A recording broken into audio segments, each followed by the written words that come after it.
Les merveilleux secrets de la forêt des Vires. Il était une fois, dans le royaume des grands changements, une forêt mystérieuse appelée la forêt des Vires, dans la contrée basse. Imaginez une forêt dense, où les arbres sont si hauts qu'ils semblent toucher le ciel. Leurs feuilles brillent d'une lueur verte éclatante dans la région des vallons. On dit que cette forêt est enchantée, peuplée de créatures magiques et de secrets anciens. Certains racontent que des nymphes, des esprits de la nature et des animaux fantastiques y résident. Les ruisseaux murmurent des mélodies mystiques, et chaque arbre cache une histoire ou un mystère à découvrir. Ces arbres étaient si hauts qu'ils touchaient les cieux, et leurs feuilles brillaient d'une lueur verte éclatante. Les habitants du royaume disaient que la forêt était enchantée, peuplée de créatures magiques et de secrets anciens. Proche de cette forêt vivait un jeune garçon nommé Imon. Imon est un petit garçon extraordinaire, qui à l'âge de 5 ans, a découvert son amour pour la nature. Il peut vivre dans la nature sans problème. Son esprit est libre. Cependant, toute sa famille est décédée, suite à la grande maladie de l'âge sombre, et tous ses amis ne le comprennent pas et le traitent avec négligence. Il n'avait pas de réel ami. Irmon adore les végétaux et il en apprend tous les jours. Il fréquente aime aller dans la forêt proche de chez lui. Il était donc orphelin et avait été recueilli par les druides qui veillaient sur la forêt. Imon était curieux et rêvait de découvrir les mystères cachés derrière chaque arbre et chaque ruisseau. Le secret de cette forêt était une pierre magique qui se trouvait au cœur de celle-ci. C'était un puissant sorcier du nom de Farache, qu'il avait fini par la cacher. Cette pierre magique avait le pouvoir d'exaucer n'importe quel vœu. Mais pour la trouver, il fallait résoudre 3 énigmes et affronter des épreuves dangereuses. En premier lieu, il doit trouver Elara, la nymphe gardienne du grand étang au sud de la forêt. Pour cela, prendre le sentier qui s'enfonce sous un dais d'arbres majestueux, leurs branches entrelacées formant une voûte naturelle. À l'entrée de la forêt, on peut apercevoir un panneau indicateur, ici la forêt des Vires, il marquait le début du chemin qui va dans cette forêt. Le sol est recouvert d'une épaisse couche de feuilles mortes, craquant sous les pas. L'air est frais et empreint d'odeurs de mousse, de bois humide et de terre. Les premiers mètres du sentier sont souvent plus larges, permettant à plusieurs personnes de marcher côte à côte. Une barrière à l'entrée, elle rappelle aux visiteurs qu'ils pénètrent dans un espace naturel protégé. Les sons changent à mesure que l'on s'enfonce dans la forêt. Les chants d'oiseaux se font plus présents, et on peut entendre le bruissement des feuilles dans le vent. Les rayons du soleil filtrent à travers les branches, créant des taches lumineuses sur le sol. L'entrée de la forêt est un seuil vers un monde mystérieux et enchanteur. C'est là que commence l'aventure, où l'on peut laisser derrière soi le tumulte du monde extérieur et se laisser envelopper par la nature. Le soleil, qui avait dominé une grande partie de la forêt, filtrait à travers les feuilles des arbres. Le chemin de la forêt partait à 2 pas de la maison. Il était étroit, bordé d'herbes sauvages et de fleurs colorées. Les arbres, majestueux et imposants, formaient une voûte au-dessus du sentier, créant une ombre apaisante.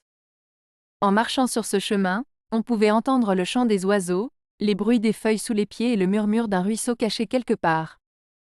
Parfois, des écureuils traversaient le sentier en bondissant d'arbre en arbre, ajoutant une touche de vie à cette atmosphère paisible. La forêt était assez grande, dense, avec quelques chemins qui la traversaient. On y croisait, les matins de bonne heure, quelques lièvres, cerfs et, avec un peu de chance, un sanglier. Les arbres étaient hauts, propices à la construction de cabanes pour les enfants du village. En automne, la forêt était envahie par les amateurs de champignons en quête de cèpes, et pour les connaisseurs, il y avait aussi des coins à framboises. Mais tous ne s'enfonçaient pas dans la forêt, comme lui allait le faire. Après une marche de plusieurs heures, ils se retrouvent dans un endroit de la forêt, là où les arbres se penchent les uns vers les autres comme des gardiens secrets. Là où se trouve l'étang, celui-ci est d'une beauté mystérieuse. C'est celui qu'ils recherchent. Ses eaux sont d'un bleu profond, presque iridescent, comme si elles renfermaient des secrets millénaires. Les rives de l'étang sont bordées de mousse douce et de fougères délicates. Des nénuphars flottent à la surface, leurs pétales blancs éclairés par la lumière filtrant à travers les feuilles. Les libellules dansent au-dessus de l'eau, leurs ailes chatoyantes reflétant les couleurs de l'arc-en-ciel. Au centre de l'étang, un rocher émerge, couvert de mousse et de lichen.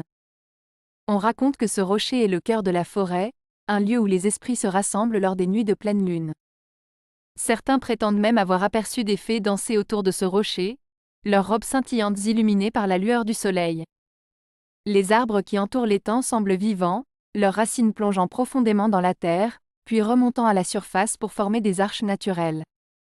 Leurs feuilles bruissent doucement au moindre souffle de vent, comme si elles chuchotaient des histoires anciennes. L'air est imprégné d'une fragrance envoûtante, l'odeur des feuilles humides, du bois pourrissant et des fleurs sauvages. On dit que quiconque boit de l'eau de cet étang gagne la capacité de voir les créatures magiques qui se cachent dans la forêt. Cet étang est un lieu de passage entre notre monde et celui des légendes. Les étoiles se reflètent à sa surface, comme autant de portails vers d'autres dimensions. Si vous vous tenez silencieusement au bord de l'eau, vous pourriez entendre les murmures des anciens, les secrets de la forêt qui se dévoilent à ceux qui savent écouter. C'est alors qu'il se pencha, prit sa gourde et la mit dans l'eau, pour la boire. Elle est fraîche avec certes un petit goût, mais un goût de quoi? Avant qu'il ait fini de penser cela, il sombra dans le néant, pour se réveiller, dans la nuit. Imon entendit un chant mélodieux.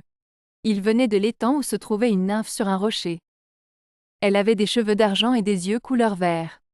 La nymphe s'appelait Eléade, et elle était la gardienne du secret de la forêt.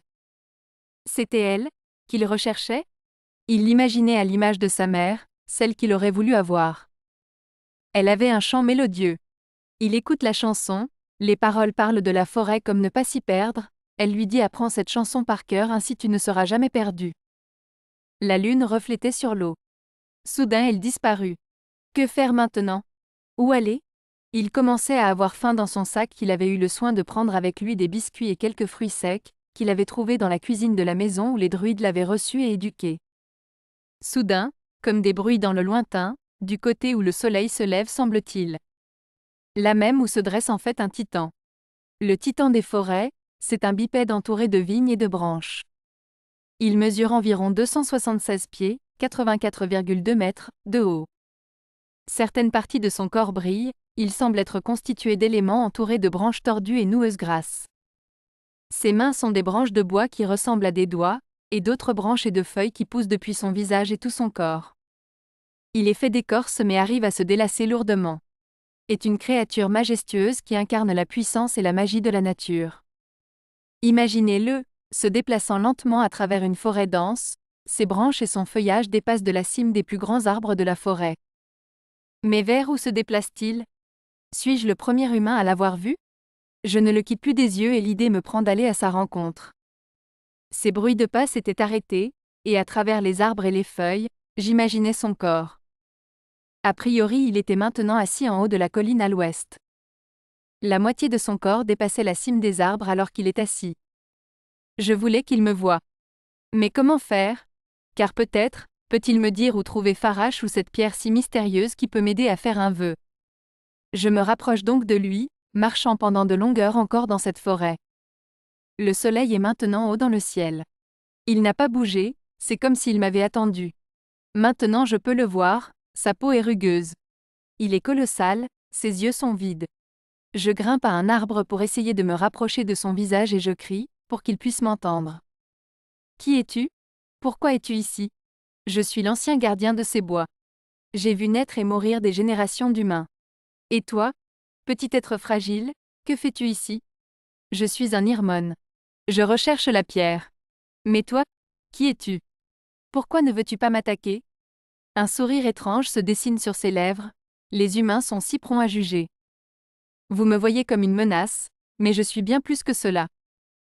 J'ai vu des civilisations s'épanouir et s'effondrer. J'ai observé les étoiles et les saisons changer pendant des siècles. Mon nom est Irmon. Titan, pourrais-tu m'aider alors dans ma quête? Moi, je suis Titan, et je suis fatigué de la guerre, de la haine, de la destruction.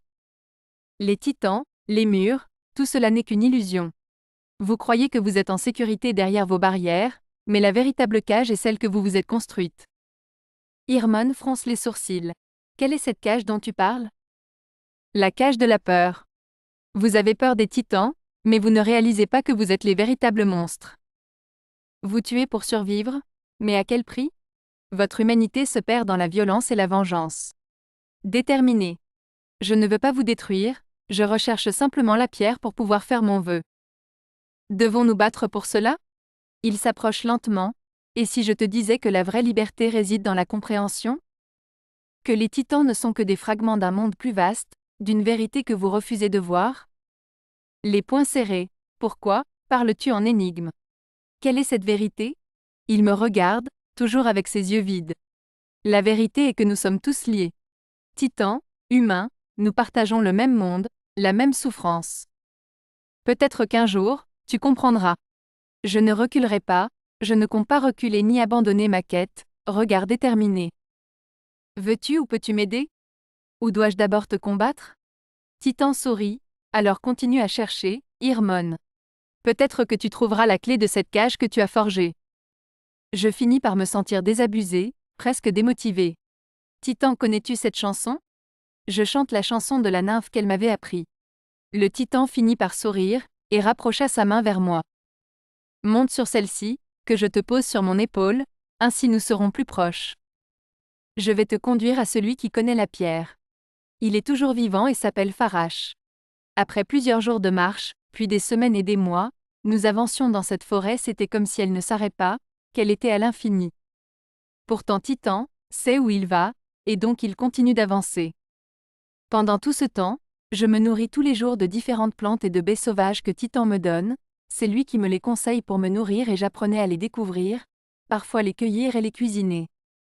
Puis, arrivé à un moment, la forêt change de couleur, les feuilles deviennent plus sombres voire noires et finissent par tomber, comme en hiver. Nous sommes autre part, une grande tour se dresse ici, Titan dit que c'est là que vit Farash. Nous sommes enfin arrivés. Je te laisse là, dit-il. Dirige-toi vers la grande porte et demande à le voir.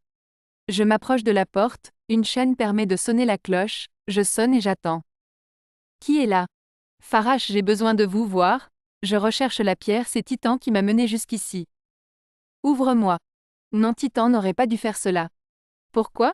Je suis le gardien de la pierre, je n'aurais pas dû la créer. J'ai fait une erreur dans le passé. Je n'aurais pas dû faire cela, maintenant je le regrette. Laissez-moi entrer, vous parlez-vous voire vous rencontrer? Je n'ai pas fait un si long voyage pour rien? La porte s'ouvre. Il est là. Quel âge peut-il avoir? Il est en fait hors du temps. Merci, j'entre dans la grande salle, une table des chaises, il me dit de m'asseoir. Il est en face de moi et me demande. Comment t'appelles-tu? Pourquoi veux-tu la pierre? Je m'appelle Irmon, je viens du village des druides proche de la forêt, très très loin d'ici. En fait, je ne sais plus très bien. Est-ce vrai que la pierre permet d'exaucer un vœu? Oui, un seul. Un vœu unique pour celui qui la trouve. Vous ne l'avez pas? Vous ne possédez pas cette pierre, n'était-elle pas ici? Dis-moi d'abord. Quel serait ton vœu? En fait, je ne sais pas vraiment, alors d'abord réfléchis et dis-le-moi, peut-être alors auras-tu ta réponse. Je réfléchis longuement puis dis. J'aimerais pouvoir protéger la forêt et ses secrets pour toujours. J'entends Farash finir par dire, ainsi soit-il. Et tout autour tout se transforma autour de moi, j'avais pris 15 ans de plus. J'étais à l'entrée de la forêt, j'étais le gardien de la forêt des Vires, j'avais atteint mon but, je dois maintenant veiller sur les arbres, les créatures et les secrets de cette forêt et chaque nuit, je peux continuer d'entendre le chant d'Elara, la nymphe qui veillait sur moi. Mais où était le Titan? Où était la tour du sorcier? Qu'est devenu Farash? Aucune idée. J'ai fini par trouver la pierre, faire mon vœu, atteint mon but, et une partie de mon chemin et j'avais trouvé enfin ma place. Ainsi mon histoire devint légendaire dans tout le pays, on dit que j'étais rentré enfant dans la forêt des Vires et que j'en étais ressorti transformé et adulte, avec un cœur plus sage et des rêves plus grands. Au final, j'étais devenu aussi le gardien de cette forêt. Prêt pour de nouvelles aventures.